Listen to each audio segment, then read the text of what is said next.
bergerak. Aktivitas fisik memiliki manfaat, seperti meningkatkan kebugaran jasmani dan mengontrol berat badan.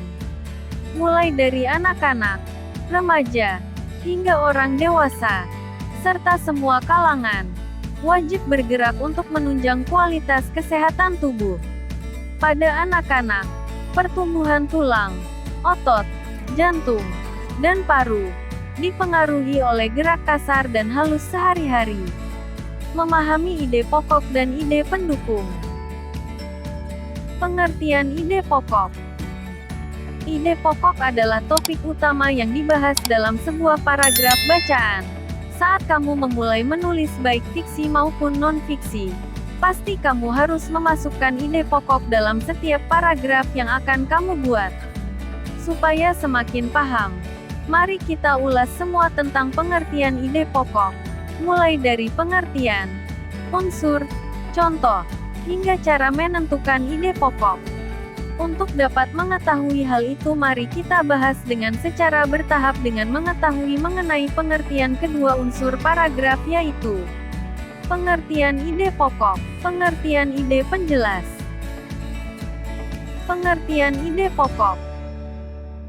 Ide pokok atau gagasan utama adalah sebuah topik yang akan dibahas di dalam sebuah paragraf. Sebuah paragraf yang baik memiliki ide pokok dan beberapa kalimat penjelas. Ide pokok berfungsi sebagai topik pembahasan, sedangkan kalimat penjelas berfungsi untuk menjelaskan topik tersebut. Sebuah paragraf harus memiliki ide pokok dan kalimat penjelas yang saling berhubungan. Ide pokok adalah konsep utama yang ingin disampaikan penulis kepada pembacanya. Adapun istilah lain untuk menyebut ide pokok adalah gagasan utama yang menjadi landasan sebuah paragraf. Dalam sebuah paragraf, biasanya hanya akan ditemukan satu ide pokok. Letak ide pokok tersebut ada di awal ataupun akhir paragraf. Fungsi ide pokok bacaan.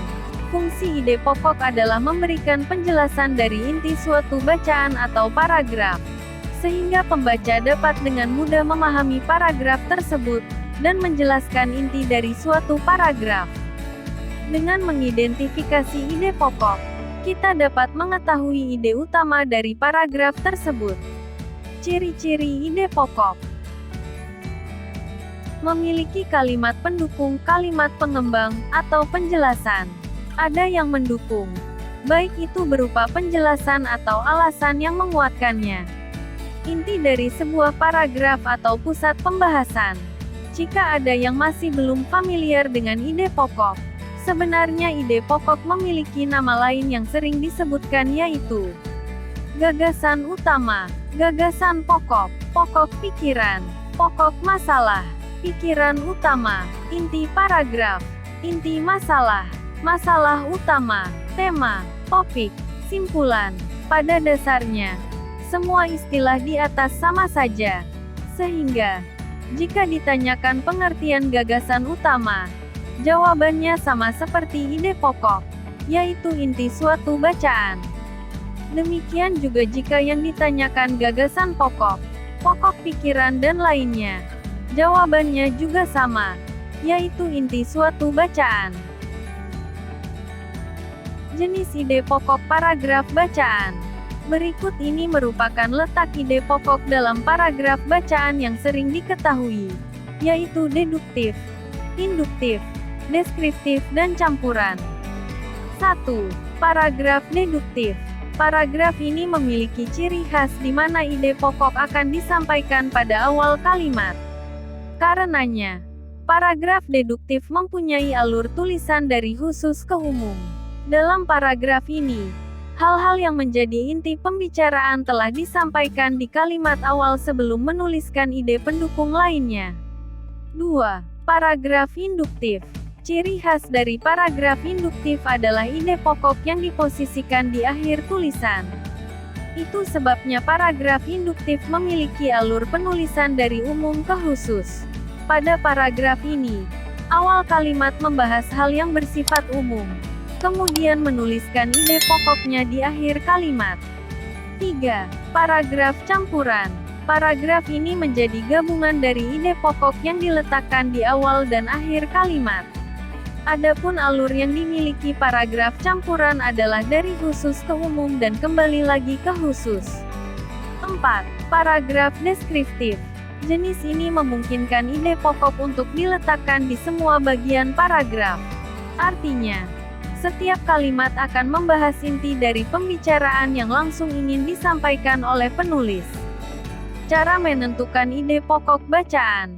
Untuk memudahkan kamu dalam menentukan ide pokok dari sebuah paragraf, ada beberapa cara yang dapat kamu lakukan, seperti 1. Baca seluruh paragraf. Cara menentukan ide pokok yang pertama adalah membaca keseluruhan paragraf.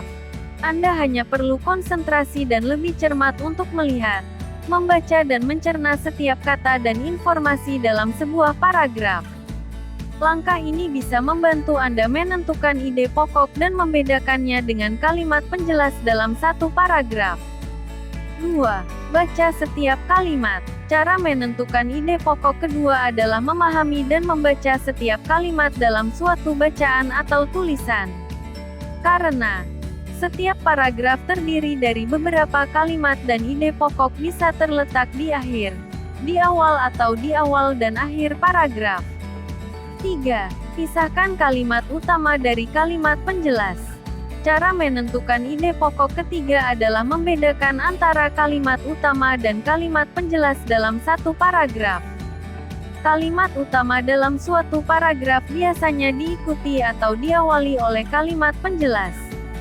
Anda harus bisa membedakan antara kalimat utama dan kalimat penjelas dengan cara memperhatikan ciri-cirinya. Kalimat penjelas adalah sebuah kalimat yang berisi contoh, bukti atau rincian khusus.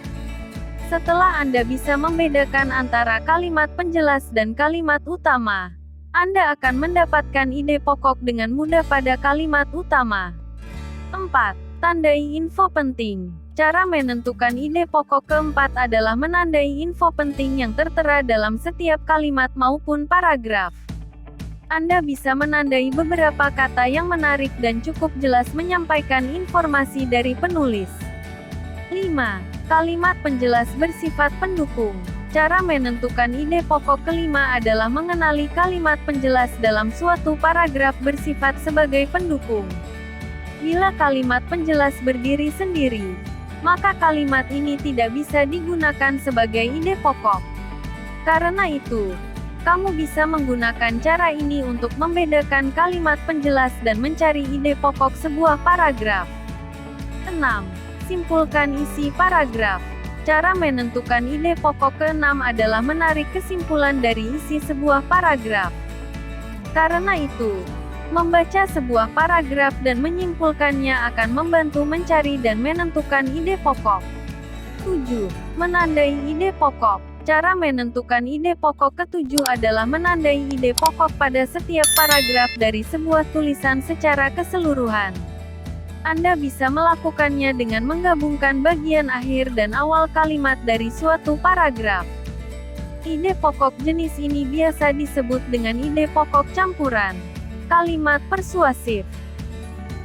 Menurut Kamus Besar Bahasa Indonesia, kalimat persuasif adalah kalimat yang bersifat membujuk secara halus. Sedangkan persuasi yaitu ajakan kepada seseorang dengan cara memberikan alasan dan prospek baik yang meyakinkan berupa bujukan halus. Ketika kamu sedang mengajak seorang teman atau saudara untuk pergi ke toko buku, sebenarnya kamu sedang mengucapkan kalimat persuasif. Kalimat persuasif biasa digunakan pada lembaran poster, pamflet, dan brosur. Kalimat persuasif juga sering digunakan dalam teks pidato. Ciri-ciri kalimat persuasif. Kalimat yang dapat dikatakan kalimat persuasif antara lain karena bercirikan sebagai berikut. Bermakna ajakan. Sesuai dengan pengertian kalimat persuasif tadi bahwa sifatnya mengajak dan membujuk secara halus. Menggunakan tanda baca berupa tanda seru.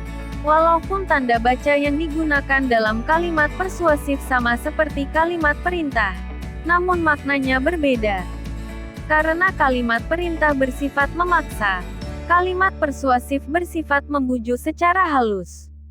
Terdapat kata ajakan.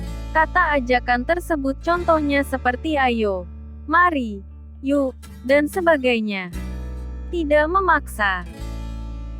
Kalimat persuasif bertujuan untuk mengajak namun tidak memaksa. Contoh penggunaan kalimat persuasif.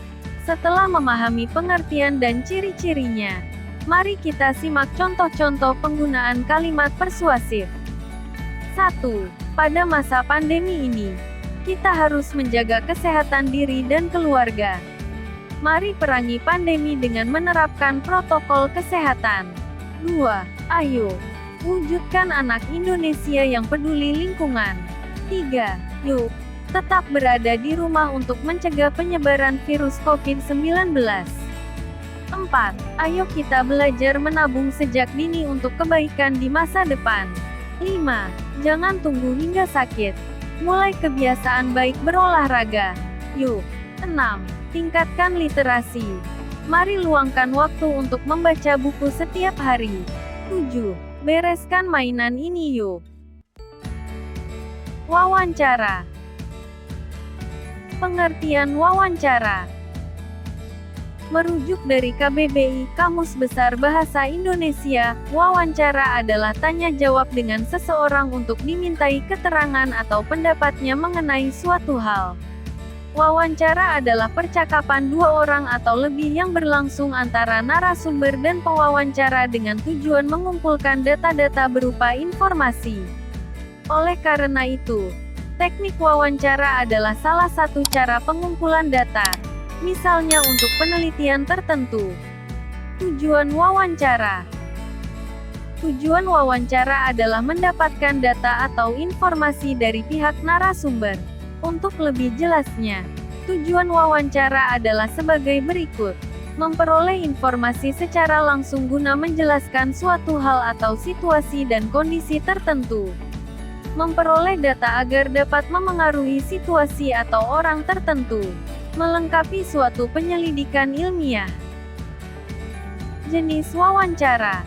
Jenis wawancara secara umum. Berdasarkan cara pelaksanaannya, wawancara terbagi menjadi 3 jenis yaitu 1. Wawancara terstruktur. Jenis pertama dari wawancara adalah wawancara terstruktur atau terpimpin, di mana semua pertanyaan-pertanyaan yang ingin diajukan sudah dipersiapkan secara rinci dan lengkap. 2. Wawancara tidak terstruktur. Sesuai namanya, wawancara tidak terstruktur adalah kebalikan dari wawancara terstruktur, di mana pertanyaan-pertanyaan yang diajukan bersifat terbuka. Jenis ini juga biasa disebut wawancara bebas sebab pewawancara dapat menanyakan apa saja kepada narasumber. 3. Wawancara bebas terpimpin.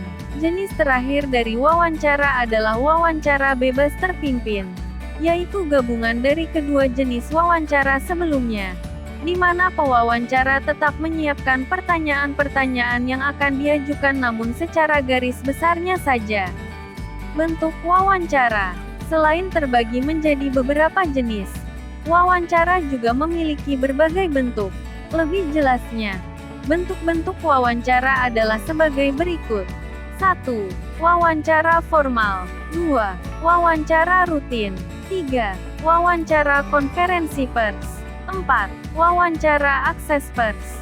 5. Wawancara roundtable. 6. Wawancara semi-struktur.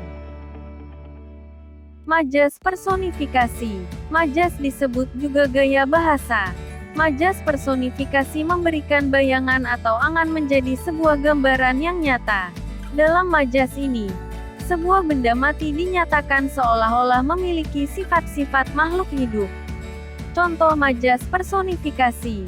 1. Matahari pagi menatapku dengan lembut. Kata menatapku bermakna hidup seperti manusia yaitu melalui indera penglihatan. Sedangkan dalam kenyataannya matahari tidak melihat. 2. Burung-burung bernyanyi.